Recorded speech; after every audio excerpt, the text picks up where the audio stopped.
नमस्कार मित्रों, हमारी चैनल में तमारू स्वागत है। मित्रों, स्वामीनारायण संप्रदायનું મહત્વ તીર્થધામ ગણાતું ગઢડામાં જૂના સ્વામિનારાયણ મંદિરના ઉતારા વિભાગ 5મા માળે રૂમમાંથી મંદિરના પાર્ષદ ભગવત સહિત 8 શખ્સોને જુગાર રમતા પોલીસે ઝડપી લીધા છે। તો સ્વામિનારાયણ મંદિરમાં જુગારધામ પકડવાને મામલે દેવ પક્ષ અને આચાર્ય પક્ષ સંતો એકબીજા પર ત્યારે આક્ષેપો અને પ્રતિ આક્ષેપો કરી રહ્યા છે।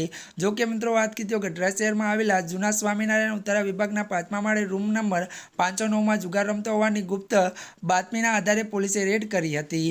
વધુ વાત કરીએ તો પોલીસ રૂમમાંથી 8 શખ્સોને જુગાર રમતા ઝડપી પાડ્યા હતા, જેમાંથી જો કે મિત્રો રોકડ રકમ ત્યારે 1,10,850 અને 8 મોબાઈલ ફોન કુલ મળીને 1,70,000નો મુદ્દામાલ જપ્ત કર્યો છે।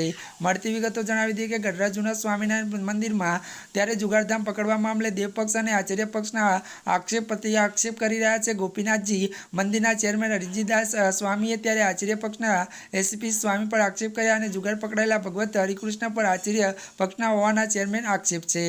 જી આ મિત્રો, આજના માટે બસ આટલું જ। અમારી ચેનલમાં મિત્રો જો તમે નવા હોય તો અમારી ચેનલને મિત્રો તમે લાઇક, શેર અને સબસ્ક્રાઈબ કરી દેજો। ધન્યવાદ।